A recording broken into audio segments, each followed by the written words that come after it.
தீபம் விளக்கேற்றும் எண்ணெய் ஒரு தெய்வீக அனுபவம். பக்தி ஒளி நேயர்கள் அனைவருக்கும் வணக்கம். இந்த நாள் இனிய நாளாக அமைய வாழ்த்துக்கள். ஏல்பி ஜோதிட ஆசிரியர் டாக்டர் சாந்தி தேவி ராஜேஷ்குமார்.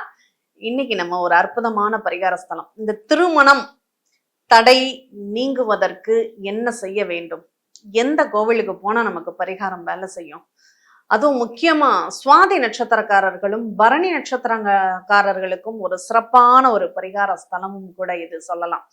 என்னன்னா, அந்த ஊர் பேரே திருமணம் தாங்க. இந்த திருமணங்கிற ஊருக்கு போயிட்டு வந்தாலே திருமணம் ஆகும், அந்த மாதிரி ஒரு அமைப்புடையது. சரி, இந்த திருமணம் எங்க இருக்கு? பூந்தமல்லி சாலையில சித்துக்காடு அப்படிங்கிற ஒரு இடத்துல இந்த திருமணம் கிராமத்துலதான் இந்த கோவில் இருக்கு.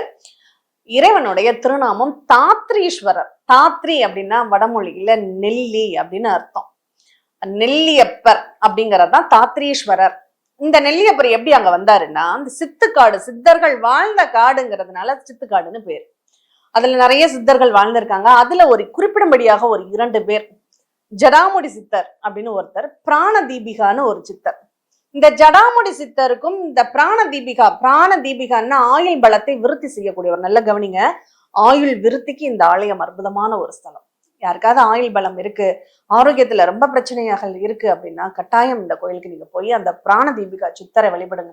இந்த பிராண தீபிகா சித்தரும் ஜடாமுடி சித்தரும் அங்க நெல்லி மரத்தின் அடியில சிவலிங்கத்தை பிரதிஷ்டை பண்ணி பல வருடங்களாக தியானம் பண்ணி பூஜை செய்த ஒரு சிவன் கோவில் தான் இது. அதனால அந்த நெல்லியப்பருக்கு நெல்லிச்சாராலையும் நெல்லி பொடியாலையும் அபிஷேகம் செய்து வழிபட்டால் அவங்களுக்கு அவ்வளோ விசேஷமான பலன்கள் உண்டு அப்படின்னு சொல்லியிருக்காங்க. அதுவும் குறிப்பா அந்த சுவாதிங்கிற சொல்லு சிவ விஷ்ணுவின் ஐக்கியம், ஒரு புனித சொல் சுவாதி அப்படிங்கிறது.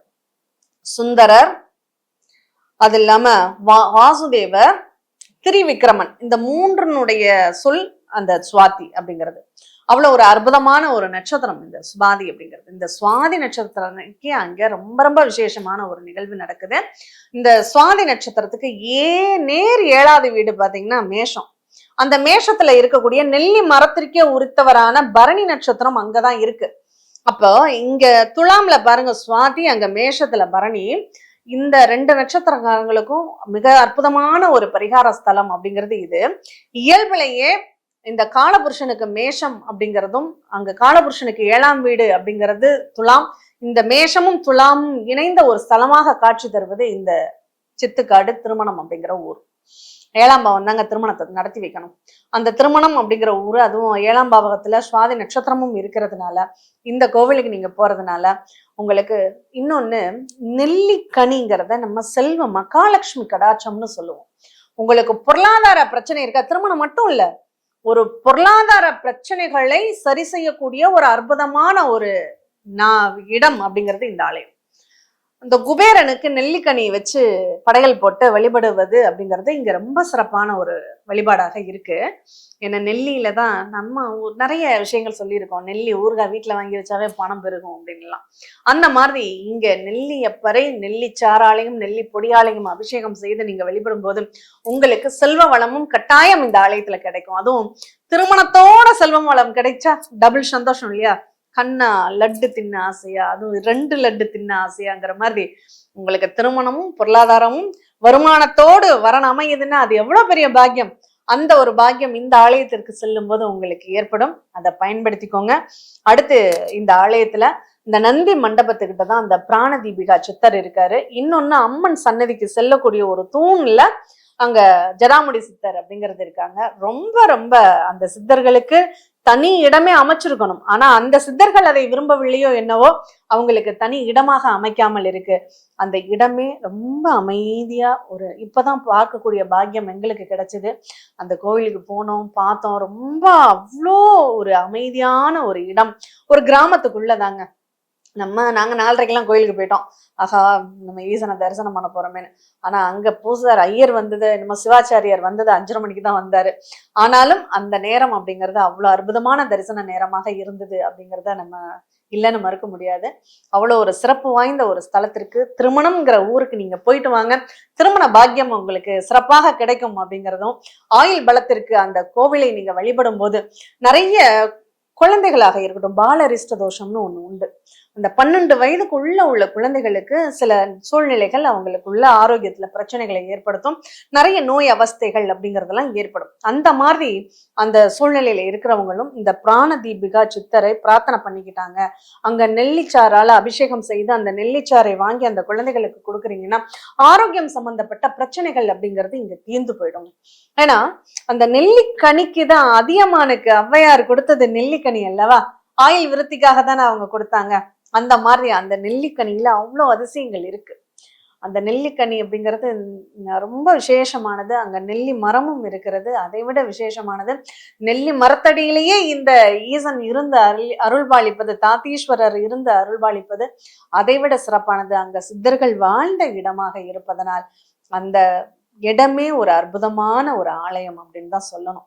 அதனால அந்த ஆலயத்துல போனா கண்டிப்பா எந்த கோயிலுக்கு போனாலும் ஒரு 1.5 மணி நேரம் அந்த கோவில்ல இருங்க.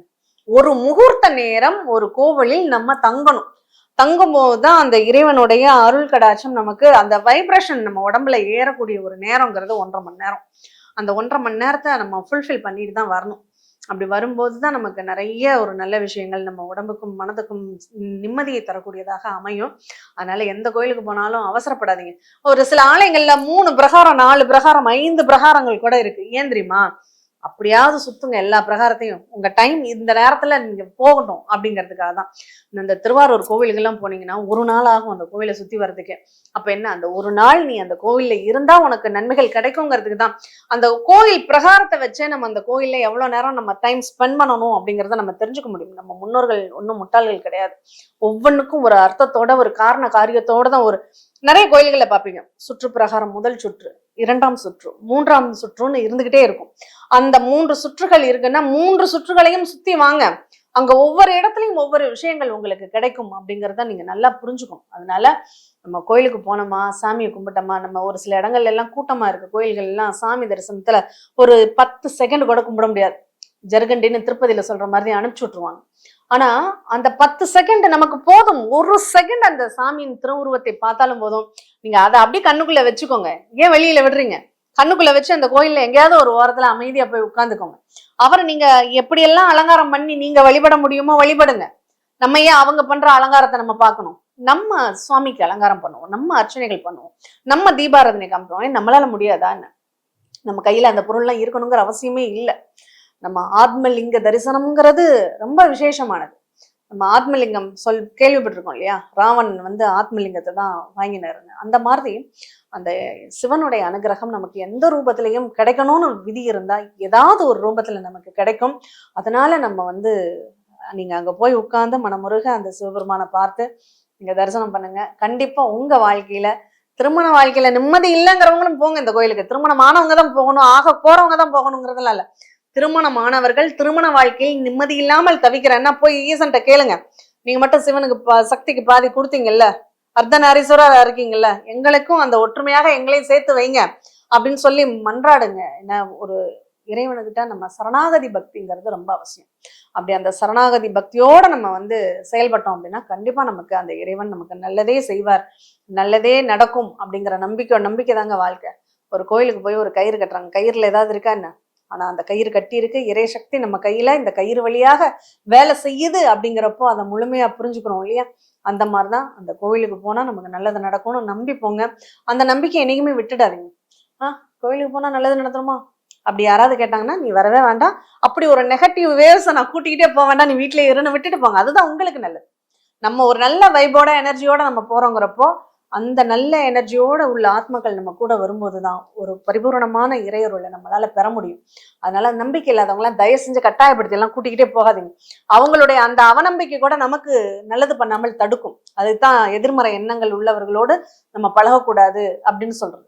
அதனால உங்களுக்கு நம்பிக்கை இருந்தா நீங்க போங்க, உங்களுக்கு நல்லதே நடக்கும். மீண்டும் இனியதொரு நிகழ்வில் சந்திப்போம். நன்றி, வணக்கம்.